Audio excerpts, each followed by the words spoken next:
Hello, I'm Essay, your AI essayist. Please note that all content, audio and video in this presentation are AI generated.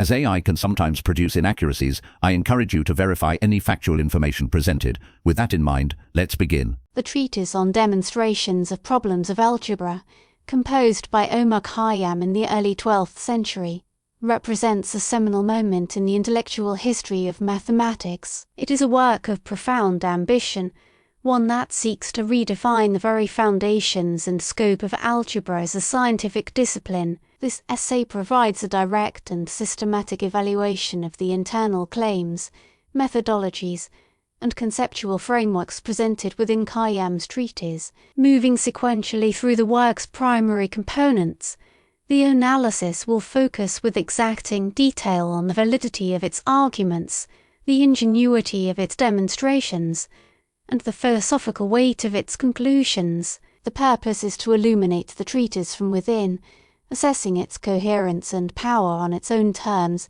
as a self-contained intellectual project. It presents a world where algebra achieves the status of a demonstrative science, a status secured through its profound and explicit union with the rigorous principles of Greek geometry. This investigation proceeds as an examination of Khayyam's specific assertions, from his initial classification of equations to his final reflections on the nature of number and magnitude. Section 1.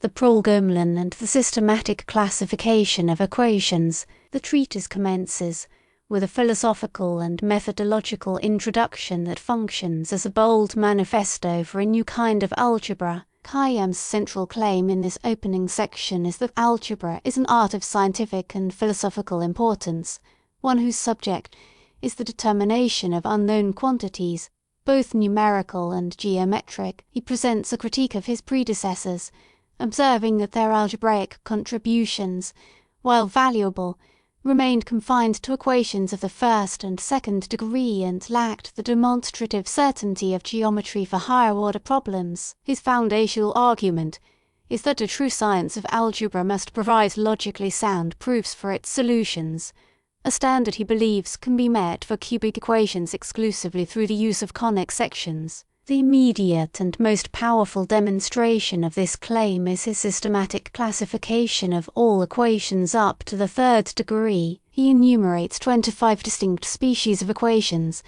a list that includes one linear type, 3 binomial quadratic forms, 3 trinomial quadratic forms, and a comprehensive set of 14 reducible cubic equations. This act of classification is itself an argument. It asserts that the field of algebraic problems is finite, knowable, and can be organized according to principles of form and complexity. The evaluation of this claim finds it to be entirely successful. The classification is exhaustive for positive real roots and positive coefficients, the accepted domain of the mathematics of his time. It imposes a powerful logical order upon a subject that had been treated in a more ad hoc, problem-by-problem manner. By creating this taxonomy, Khayyam transforms algebra from a collection of computational techniques into a structured field of inquiry, laying a groundwork for the systematic investigation that constitutes the remainder of the treatise. His assertion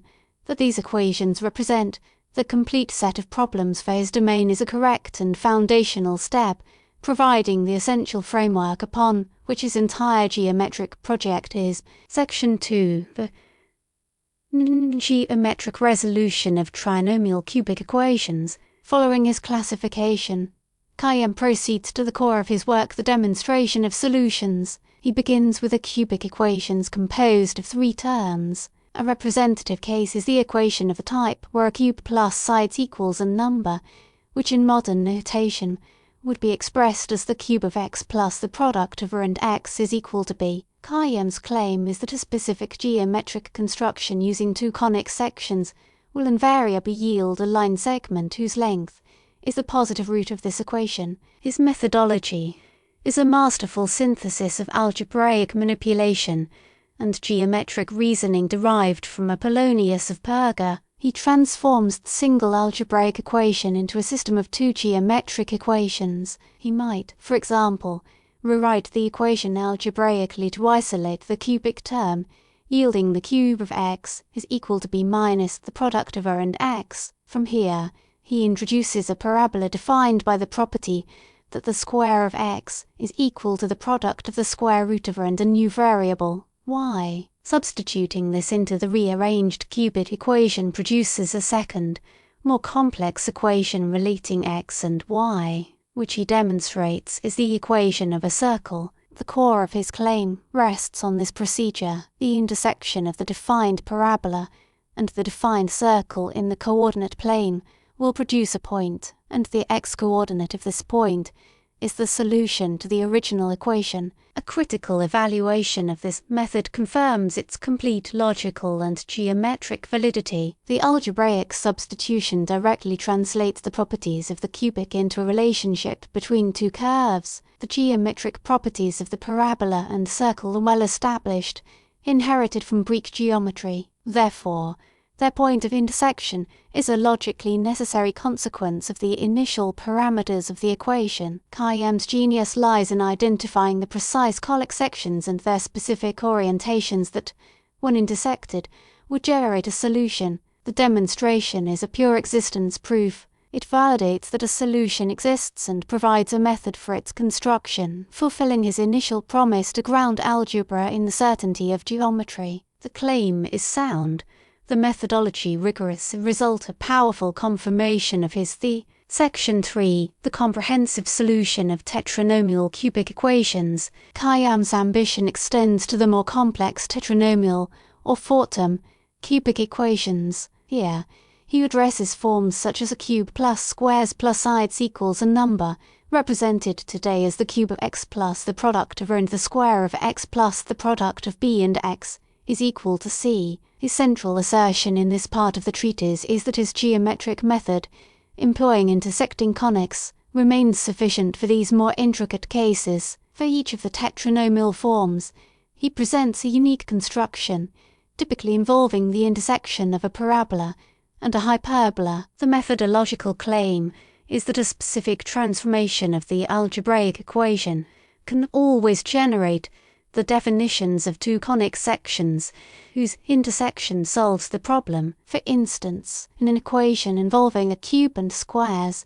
he might construct a parabola and then a specific rectangular hyperbola whose asymptotes and orientation are determined by the coefficients of the square and linear terms. The evaluation of this more complex set of claims reveals an even deeper level of ingenuity. The choice of which conics to use and how to parameterize them is a creative act of profound mathematical insight. Khayyam demonstrates a complete mastery of the properties of conic sections, manipulating their equations to match the algebraic structure of each of the 14 cubic types. His work here is a tour de force of applied analytic geometry, performed centuries before the formalization of that field. He proves, case by case, that his system is comprehensive. Each demonstration is self-contained and logically unassailable within the axioms of Euclidean and Apollonian geometry. He successfully validates his assertion that the geometric method is a universal tool for solving all species of cubic equations known to him. There is a quiet, scholarly elegance in the way he dispatches each case, building a cumulative argument that his system is not a collection of clever tricks but a coherent and exhaustive theory. The intellectual power of the treatise is most palpable in these sections, where the full scope of his program is methodically and successfully executed. Section 4. The recognition and treatment of multiple positive roots. A subtle yet deeply significant aspect of Khayyam's treatise is its handling of the possibility of multiple positive roots for a given cubic equation. His geometric method, by its very nature, could produce more than one point of intersection between two conic sections, with each intersection corresponding to a valid geometric solution. For example, the intersection of a circle and a parabola can yield up to 4 points, some of which could provide multiple positive roots.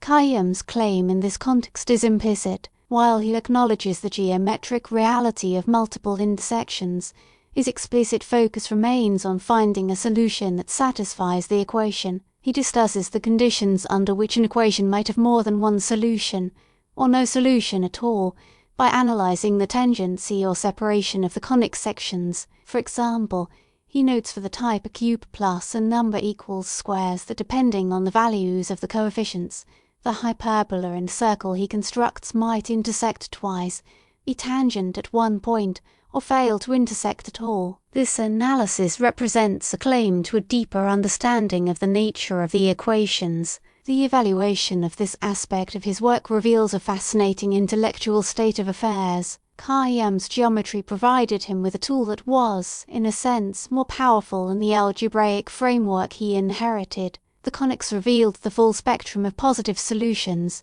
while the dominant tradition of algebra was oriented toward finding a single, practical answer to a problem. Khayyam navigates this by correctly identifying the geometric conditions for multiple roots, thus demonstrating the completeness of his method, while often presenting only the primary solution required by the problem statement. This is a moment of profound, if quiet, historical irony. His geometric proofs revealed a richness in the structure of equations that algebra itself would only fully embrace with the work of later European mathematicians. His claim to understand the conditions of possibility for solutions, if thoroughly validated by his geometric analysis, even if the full implications of multiple roots were left for future generations to explore. Section 5. The epistemological status of geometrically derived solutions. Toward the conclusion of the treatise, Khayyam engages in a profound philosophical reflection on the nature of his own solutions.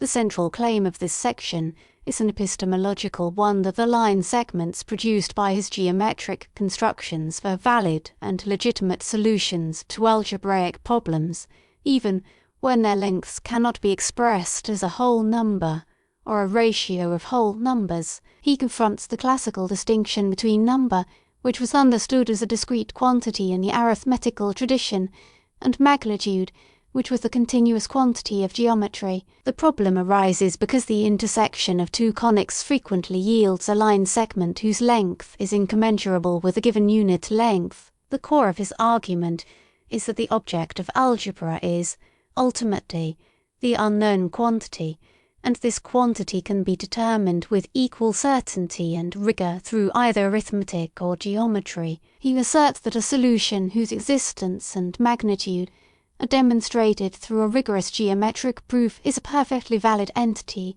for the science of algebra. This claim is revolutionary. It proposes a significant expansion of what can be considered a number or an algebraic answer. In evaluating this argument, one finds a sophisticated and forward-looking piece of mathematical philosophy. Khayyam essentially argues that constructibility is a sufficient criterion for existence. He is proposing that the continuum of geometric magnitude is a legitimate domain for algebraic solutions, effectively treating these incommensurable lengths as what would later be understood as real numbers. He laments that these geometric solutions cannot always be expressed using the numerical tools of his day, but he holds firm to the claim that they are nevertheless correct and existing solutions. This philosophical stance represents a crucial bridge between the ancient Greek conception of mathematics, grounded in geometry, and the developing, more abstract power of algebra. His claim is a courageous and logically consistent defense of his own work's significance,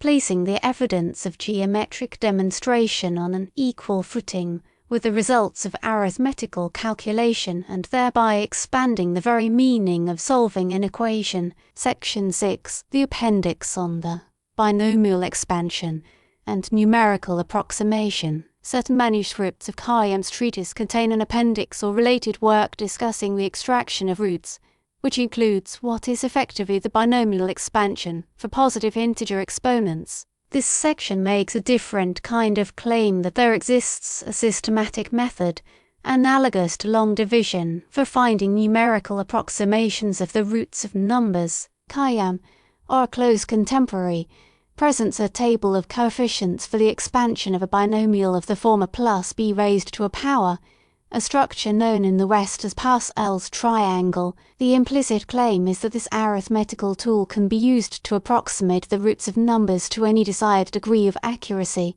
The evaluation of this claim opens a window onto the practical and computational side of Khayyam's mathematical world. The method is entirely sound. The binomial theorem provides the algebraic foundation for root-finding algorithms. By demonstrating knowledge of this pattern, Khayyam shows an awareness of powerful numerical techniques that complement his primary geometric project. There exists a scholarly debate about the precise relationship of this appendix to the main body of the treatise. Some see it as a later addition, while others view it as an integral part of Khayyam's broader mathematical program. Irrespective of its provenance, its inclusion testifies to a deep interest in the numerical as well as the theoretical dimension of algebra. This section's claim to a systematic numerical method stands in fascinating dialogue with the philosophical claims of the main treatise. While the geometric constructions proved the existence of solutions,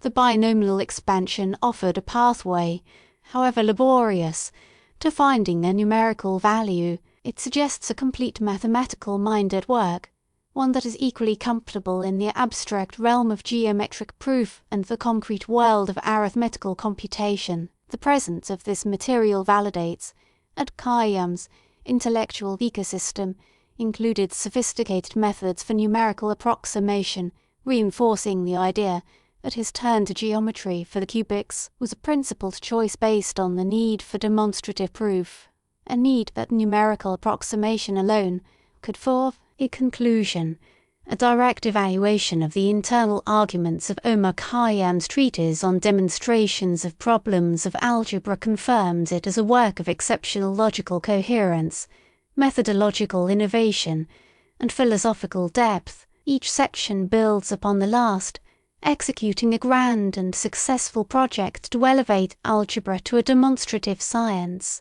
His initial claim to have created a systematic and exhaustive classification of equations is sound, providing the treatise with its foundational structure. His central assertion that all forms of cubic equations can be solved by means of intersecting conic sections is proven correct through a series of brilliant and rigorous geometric constructions. His analysis of the conditions for multiple roots demonstrates a level of insight that surpassed the immediate requirements of the algebraic problems he faced, revealing the profound truths uncovered by his geometric method. Furthermore, his philosophical defense of these geometric magnitudes as legitimate solutions represents a critical step in the evolution of the concept of number, bridging the gap between discrete arithmetic and the continuous domain of geometry. The treatise, when analyzed on its own terms, is a masterpiece of synthesis. It fuses the symbolic potential of the algebraic tradition of the Islamic world with the axiomatic rigor of Greek geometry, creating something new and powerful. Khayyam's work establishes a new benchmark for what it means to solve an equation, shifting the emphasis from purely algorithmic procedures to logically certain demonstrations. It is an argument crafted in the language of lines, curves, and symbols for a more profound and philosophically grounded vision of mathematics. We really appreciate you tuning in to this AI-powered presentation. Our goal is to push the boundaries of AI in content creation, and your input is invaluable. If there's a particular subject you'd like to see us tackle next, or if you have suggestions on how we could fine-tune our AI's creative prompts, please don't hesitate to leave your ideas in the comments section. We're excited to bring you more unique content very soon.